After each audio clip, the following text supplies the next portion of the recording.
At the OECD Secretariat, we've been closely following how companies respond to the elevated scrutiny the cobalt supply chain has come under, particularly since 2016. It is important to us that, as responsible sourcing practitioners and stakeholders, we collectively seize this moment to foster sourcing practices that mitigate human rights risks instead of avoiding or obscuring them. We're grateful for the opportunity today to discuss with you due diligence challenges and opportunities sourcing cobalt from the Democratic Republic of the Congo in the context of the OECD Minerals Due Diligence Guidance. The aim of today's presentation is to review the key findings of the report. Let me move the slide, there you go. In particular, with regards to the structure of the upstream cobalt supply chain and the risks of adverse impacts identified during the research.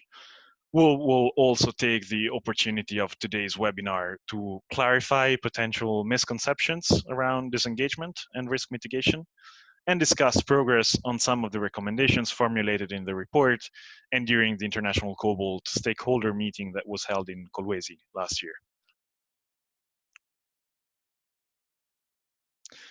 So, cobalt production is often presented as being either coming from large-scale mining, LSM, or artisanal and small-scale mining, ASM, with the first representing 70 to 80% of the DRC cobalt production, while the rest is made up of the ASM. This diagram shows how complex the supply chain is in reality. Unfortunately, we do not have the time to go through this diagram line by line today, but I invite you to refer to the relevant section in the report. But on the left-hand side, you can see how production at a particular site may be LSM only at the top, or ASM only at the bottom. Though very often both take place at the same site in other configurations, as shown in the middle. As you may know, the DRC mining code limits ASM activity to artisanal mining zones, or ZEAs in the French acronym. However, due to the existence of few viable ZEAs and the concentration of deposits on private concessions intended for industrial mining, most ASM cobalt production currently takes place on private concessions.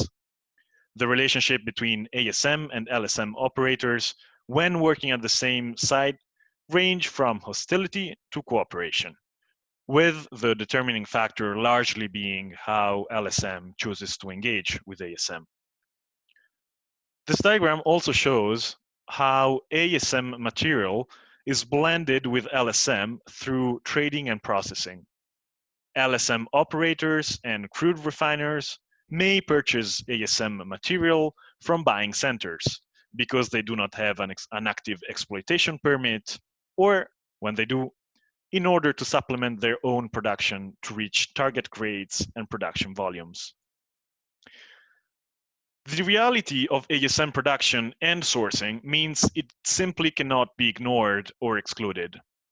Half of the top 10 cobalt producers source or produce both LSM and ASM.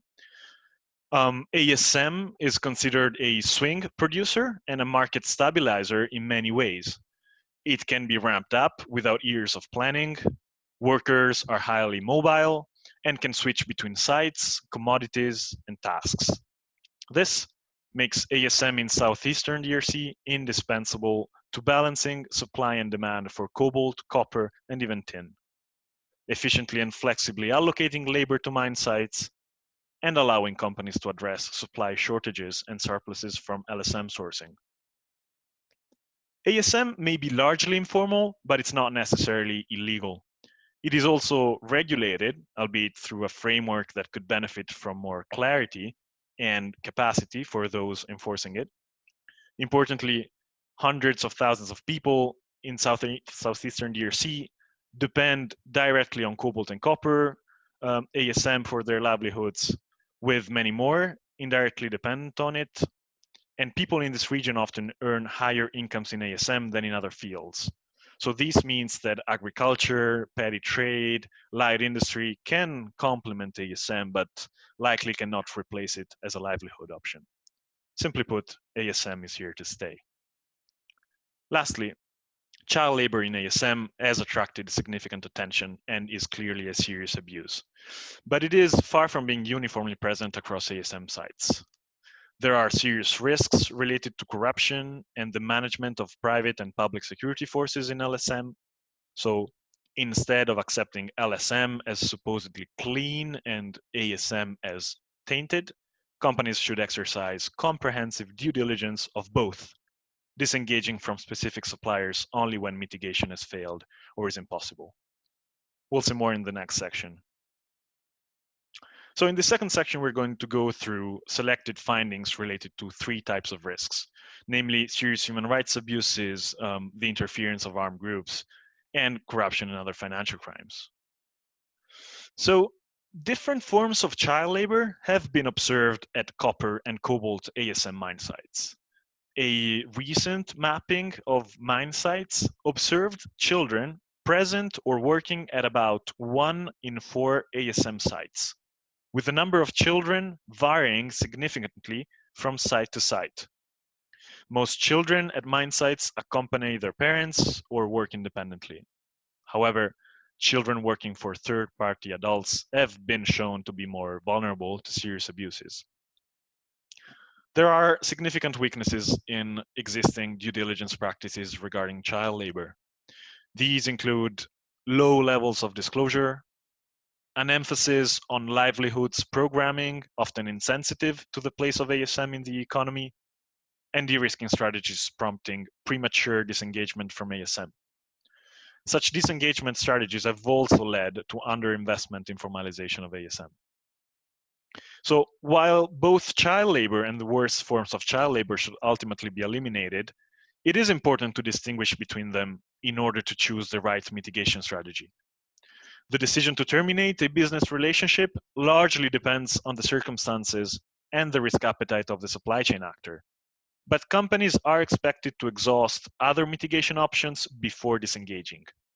Also, the decision to disengage from or avoid sourcing ASM to mitigate child labor should take into account other potentially adverse consequences.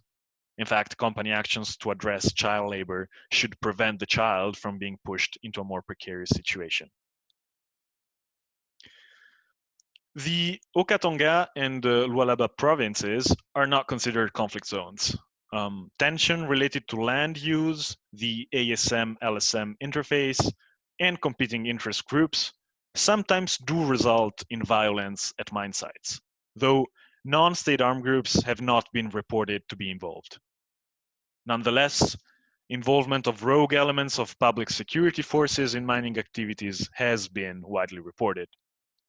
The Republican Guard has been involved for many years in securing and controlling mine sites and trading centers on behalf of politically exposed persons. The armed forces of the DRC were deployed in June 2019 to demolish ASM buying centers and clear ASM workers out of LSM sites. They then have been reported in some instances to charge fees to ASM workers to enter the same sites. The level of training in the voluntary principles on security and human rights among public and private security forces is low throughout the region. This presents risks regarding the conduct of security forces at mine sites, particularly given the extensive interface between LSM sites with ASM activities in urban areas. Some mining permit holders, for example, do not maintain written contracts as required by the DRC law with the public security forces that they have contracted, and make payments for such services directly to the lead officer for the site, who subsequently distributes the pay among subordinates. Bribery used to acquire assets in the LSM sector has been widely reported. This has resulted in the sale of DRC assets allegedly at a fraction of their market value, depriving the Congolese state of much needed budgetary resources. Factors such as the retention of a large number of mining concessions outside the parameters of the mining code by the state-owned enterprise GECAMIN, and the opacity regarding the terms of its transactions and joint ventures present significant challenges to addressing corruption in the sector. low or non-existent levels of due diligence are found in the use of subcontracting or consulting firms with beneficial owners who are politically exposed persons.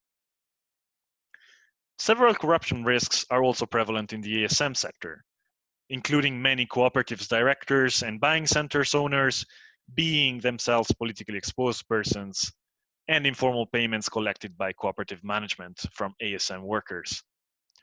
A simple name check of the list of authorized cooperatives shows that some politically exposed persons are themselves heads of cooperatives.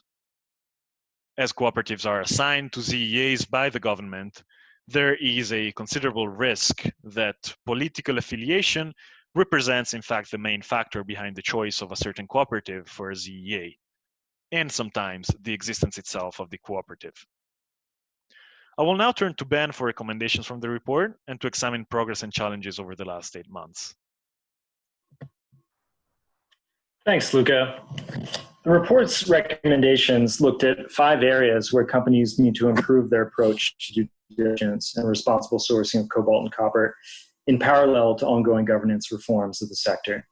These include conducting comprehensive, risk-based, and context-sensitive due diligence, bringing an increased focus to corruption to the due diligence exercise, strengthening responsible engagement of artisanal and small-scale mining, improving the implementation of the voluntary principles on security and human rights, and undertaking gender-responsive due diligence. We can move to slide 10, please.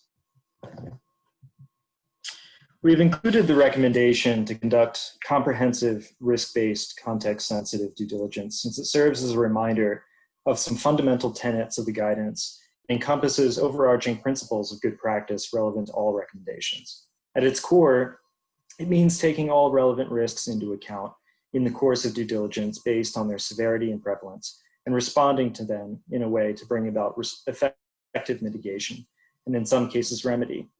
This depends on fully accounting for the local context and ways in which strategies to mitigate risks may instead make them worse or exacerbate them.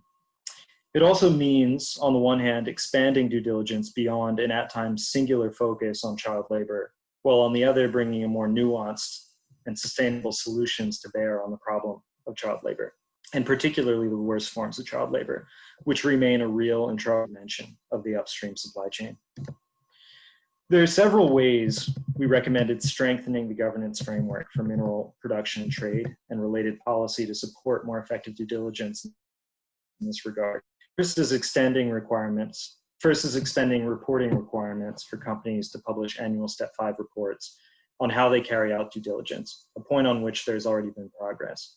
Second is building on the existing institutional infrastructure of the DRC government in the form of regulators and local multi-stakeholder groups to more systematically identify and address risks in the supply chain.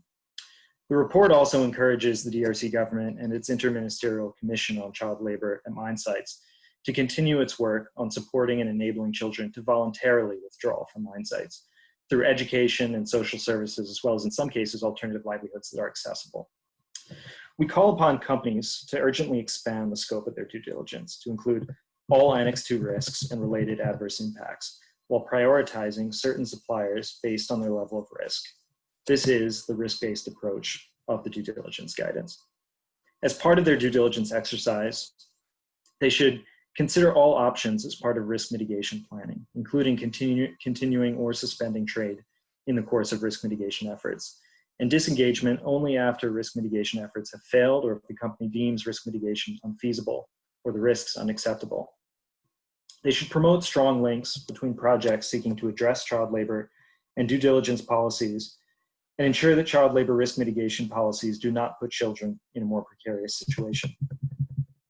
If companies are sourcing from an LSM-only producer or processor, they should conduct due diligence on any potential adverse impacts stemming from their policy, from the supplier's policy towards ASM, including, for example, by exacerbating hazardous working conditions or giving rise to conditions that enable child labor in ASM. This may be the case, for example, if a lack of cooperation between ASM and LSM leads to concealing artisanal and small-scale mining as opposed to improving the conditions under which it takes place. Multi-stakeholder initiatives also have a role to play by ensuring members adopt clear commitments with regard to due diligence, and holding them accountable accordingly. Multi-stakeholder initiatives can also help pool resources across different supply chain segments to build shared systems and practices that undergird the effectiveness and sustainability of members' projects, including through ongoing monitoring, mapping, data collection, and results measurement. Slide, please.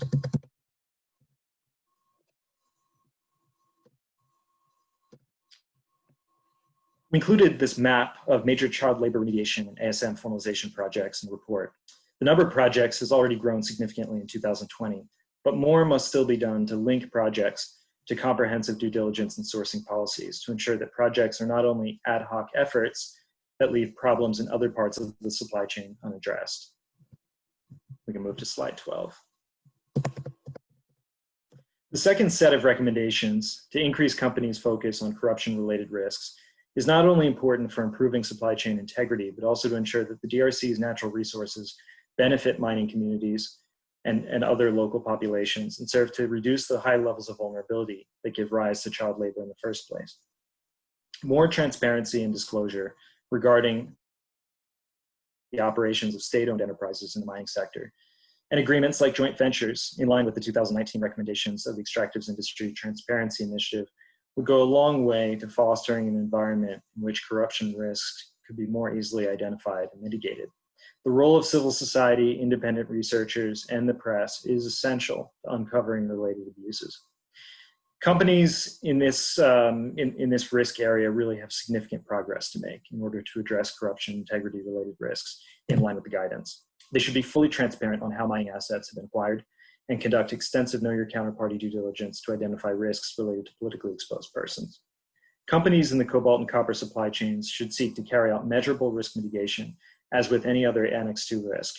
This may sometimes be challenging and complex, but it begins with reporting on where risks have been identified. Using leverage and conditionality is important for driving change to management systems among suppliers.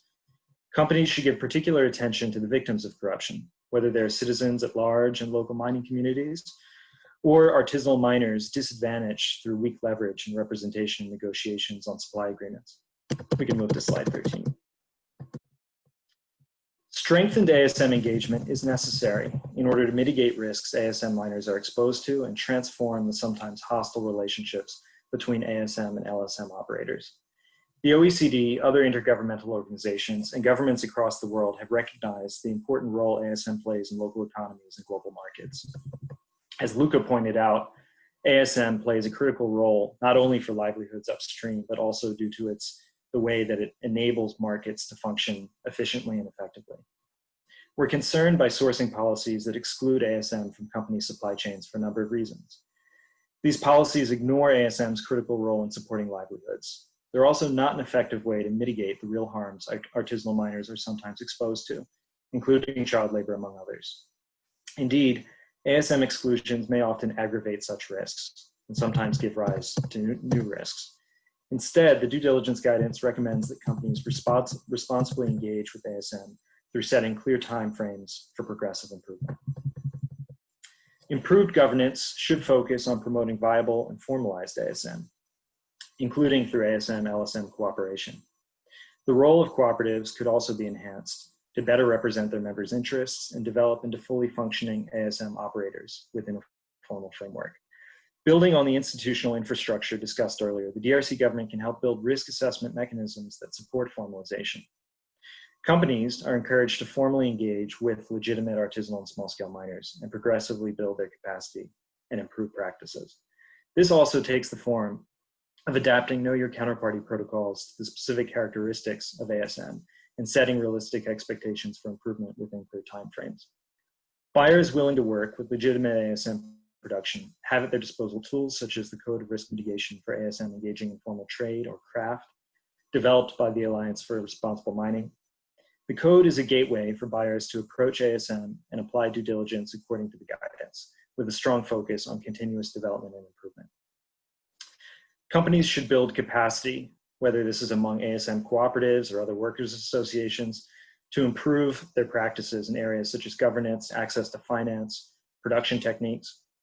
Cross-industry collaboration among different segments of the supply chain, including downstream companies, is strongly encouraged in order to invest in and scale up ASM formalization projects. We can move to slide 14. As Luca discussed, there are significant gaps in the region with regard to implementing the voluntary principles on security and human rights. Fully implementing the VPs through training, operating practices, and responsible cooperation with public security forces is critical to averting conflict and avoiding contributing to human rights abuses. Companies that do not mine themselves, however, also have an important obligation to conduct due diligence with attention to this issue to ensure that their suppliers are effectively implementing the VPs. Related risks may be particularly severe if an LSM operator maintains hostile relationships with ASM workers, for example. We can move to slide 15. Women in the DRC are legally entitled to access employment in the mining sector. However, in practice, this is often not the case. The terms of employment can be discriminatory towards women, marginalizing them in ways that leave them at an income disadvantage and also expose them to abuse. The formalization process offers numerous avenues to address some of these problems and challenges for women's equitable access to the sector. Formalization projects provide a framework, and especially with regard to project governance, to collect gender disaggregated data so we can better understand where problems lie and address them accordingly.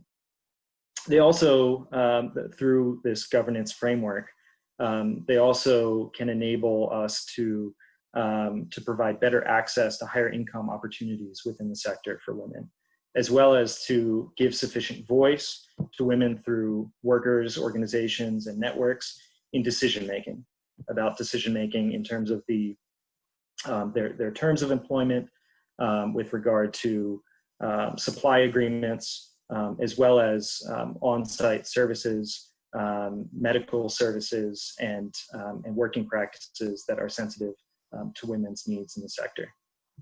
We can move to the next slide.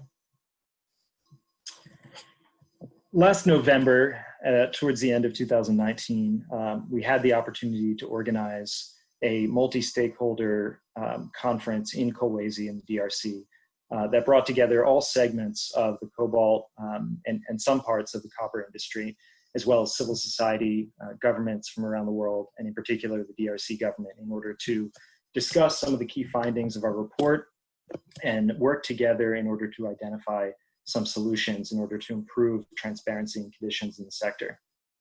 This led to a set of governance commitments with significant industry support. Building on the need to more responsibly engage with ASM, the planning of viable artisanal mining areas, including in cooperation with LSM, with large-scale mining, was a key commitment made.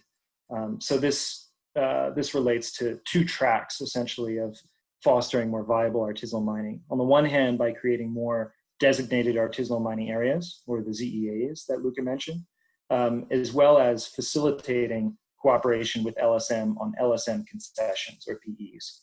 And that's since PEs, or these LSM concessions, they occupy such a significant share of viable reserves that in many cases, bringing ASM and LSM together and avoiding conflict on LSM concessions provides a more commercially viable way for artisanal miners to operate legally.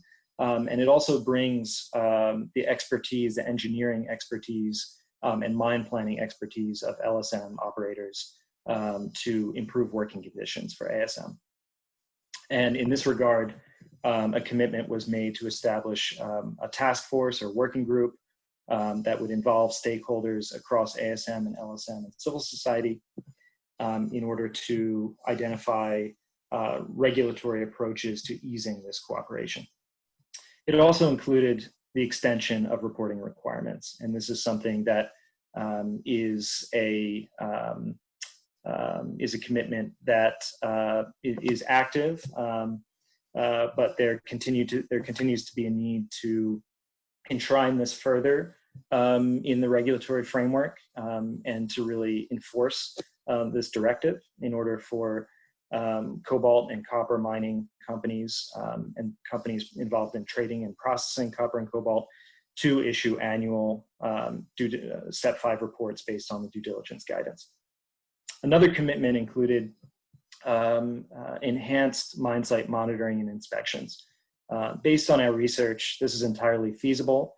DRC regulatory agencies are present in both formal and informal supply chains, and therefore they could facilitate significantly more transparency in both supply chains, including through so-called open markets in which informal ASM material is traded.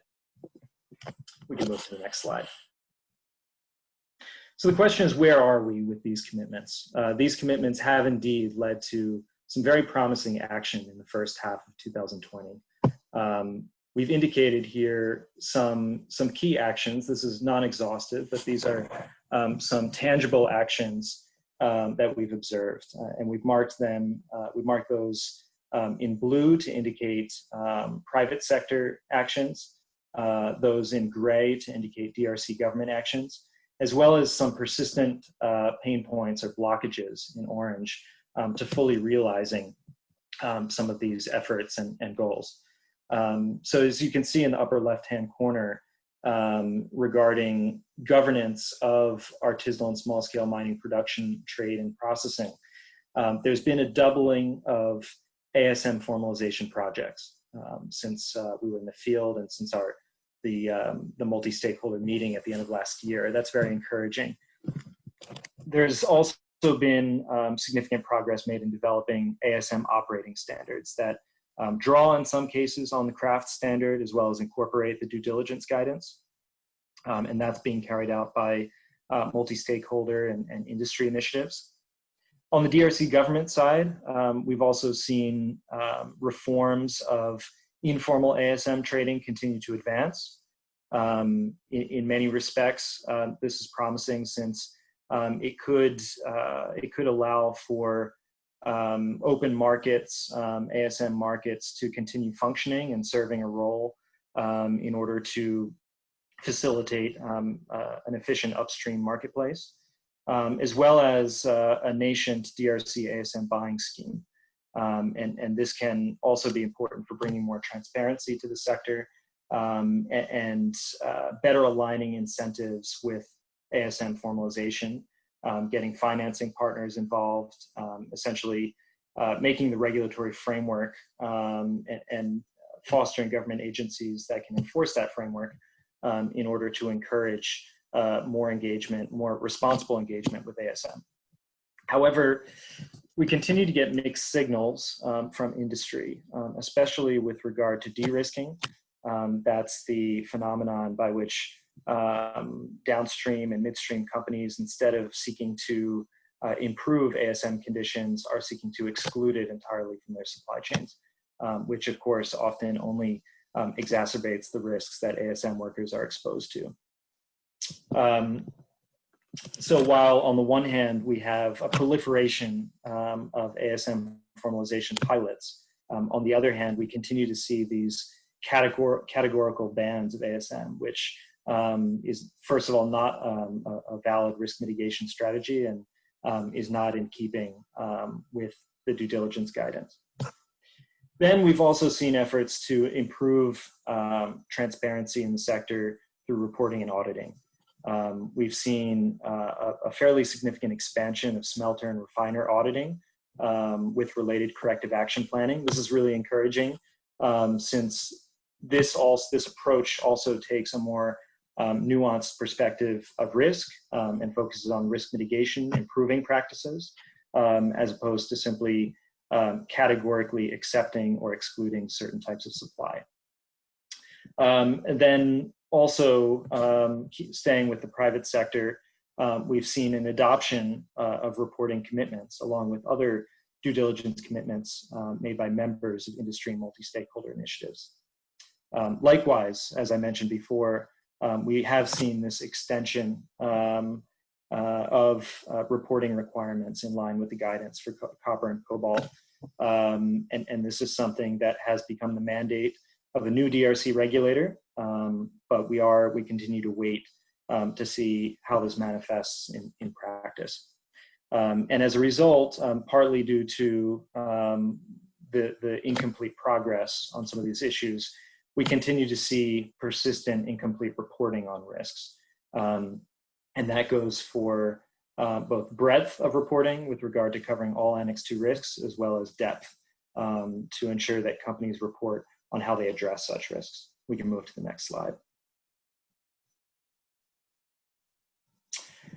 So this slide attempts to capture where we've been and where we want to go, what outcomes we ultimately want to reach, and why we need more progress in order to achieve them. Clearly, in order to enable viable ASM formalization, we need to move beyond pilot projects in order for this to be the norm.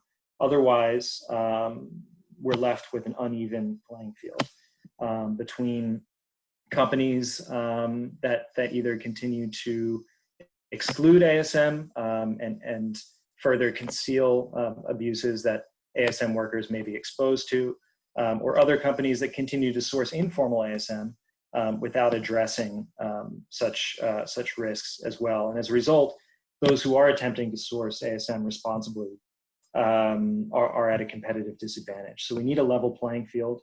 We need a critical mass of projects. We also need to continue to strengthen the link between due diligence and risk mitigation. So we should be thinking of how projects relate to risks that have been specifically identified within company supply chains, as opposed to a project here and a project there with other potential risks unaddressed in other parts of the supply chain. We also need supply chain transparency across sourcing models. ASM formalization is one way to achieve that, and often these projects are closed pipe supply chains. So they have a single operator, a single customer, and then they're traded essentially according to a linear framework. But there's also, of course, a role, as we mentioned, for upstream markets that trade in ASM material from a variety of sources. And we need to continue to work on building better transparency and chain of custody across these sourcing models. We also need to move from an essentially security-centered approach by LSM operators that have at times sought to keep ASM out of their concessions, and we need to move into an approach based on strategic interaction between ASM and LSM. This can this can be salutary both on in the sense of promoting better respect of human rights, but can also have positive commercial consequences. We can move to the next slide. So here we're kind of summing up some outstanding questions that need to be resolved.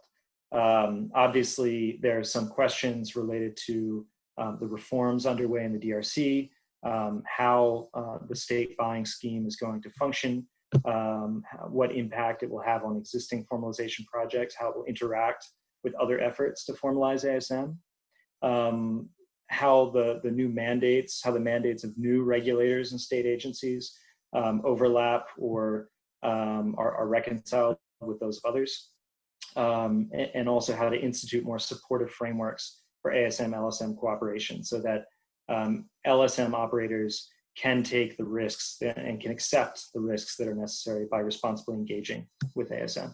And we can move to the next slide. And finally, some questions for industry as well, and industry practices. This sense that we have of mixed signals coming from industry with regard to the level of engagement they're willing to tolerate with ASM makes us wonder if we're at an inflection point or not.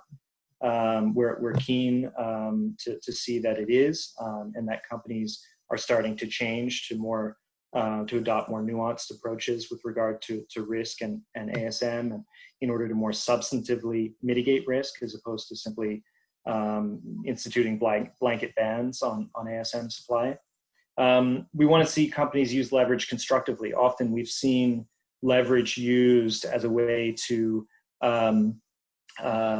promote de-risking policies. So companies, instead of asking what the risks are and how due diligence management systems upstream can address such risks, we've unfortunately seen leverage used in a way simply to request or to demand that no ASM be sourced. And this is really counterproductive. We want to see how corrective action plans that are becoming more systematized are implemented in practice, and how the time-bound nature of these can be used to really measure progress. And we also want to see companies, importantly, close the disclosure gap. We want to see stronger reporting, not on a one-off way on certain pilot projects. We want to see comprehensive reporting based on the severity and prevalence of risks in companies' supply chains, and how they've really mapped the factual circumstances of production trades so that they can credibly identify those risks. So that's it for the presentation part of this webinar, and we look forward to your questions and continuing discussion. Thanks.